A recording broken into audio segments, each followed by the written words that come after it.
Assalamualaikum warahmatullahi wabarakatuh. Selamat datang di channel saya, channel yang membahas tentang alat-alat kedokteran gigi maupun beberapa materi tentang kedokteran gigi. Pada kali ini saya akan membahas tentang fraktur mandibula.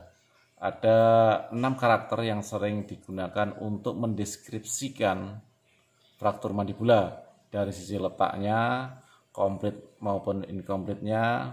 Kedua adalah morfologi frakturnya. Keempat adalah fraktur terbuka maupun tertutup. Keenam displace non displace. Keenam adalah dan mobile maupun non mobile. Nanti akan kita jelaskan satu persatu.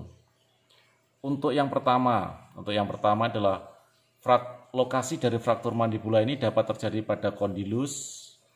Ini daerah kondilus ini dapat terjadi pada coronoideus, pada angulus maupun ramus, corpus, simpisis maupun parasimpisis. Dapat juga fraktur itu tidak terjadi pada satu tempat, tapi juga pada dua tempat, seperti fraktur angulus mandibula dextra dan fraktur corpus mandibula sinistra, fraktur processus condylus dextra, dan juga fraktur processus coronoideus dextra. Seperti itu. Jadi kita definisikan fraktur itu berdasarkan tempatnya, bisa satu lokasi maupun dua lokasi.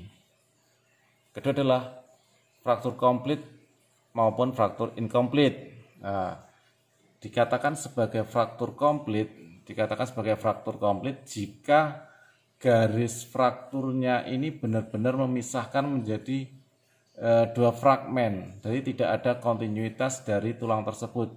Berarti frakturnya benar-benar komplit dari alveolar sampai ke margo inferior mandibula, dari korteks bukal sampai ke korteks lingual. Itu fraktur komplit, sering terjadi pada pasien dewasa. Dan pada fraktur komplit ini biasa terjadi namanya displacement dan juga mobile. Oke. Selanjutnya adalah fraktur incomplete. Fraktur incomplete berarti di situ masih ada kontinuitas yang tidak terputus.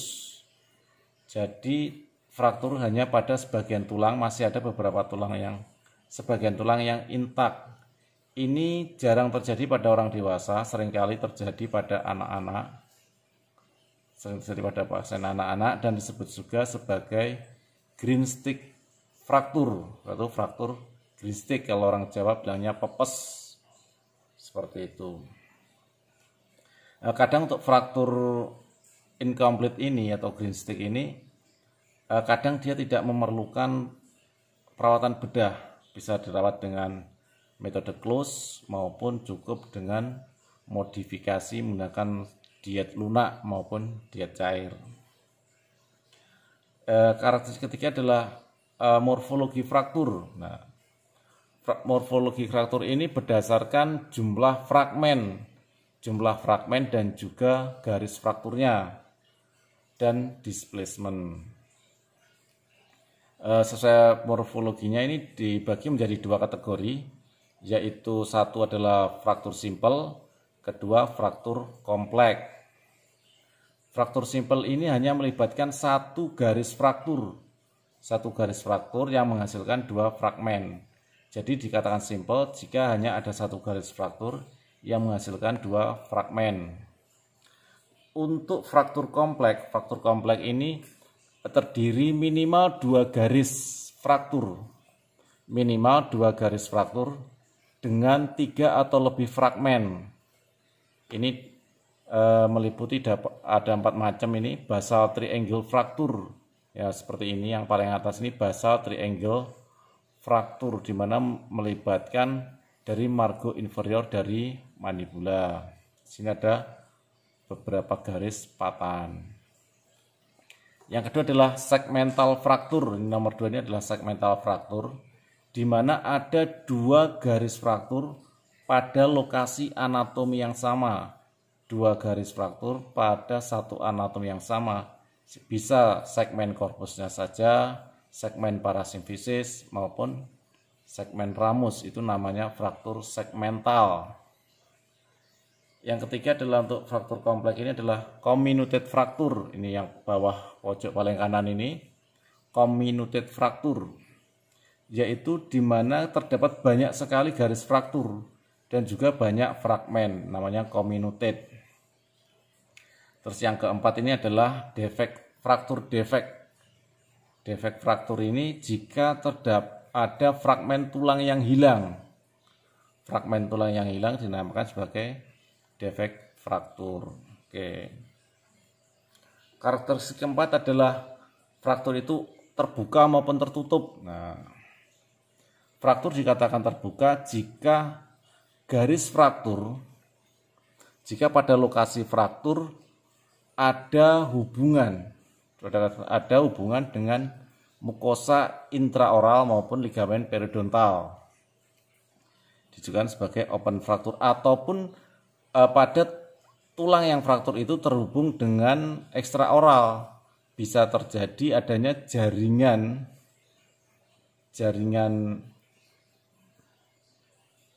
kulit yang hilang atau otot-otot pipi yang hilang, atau itu terjadi laserasi, terjadi vulnus sehingga terhubung dengan lokasi fraktur. Di sini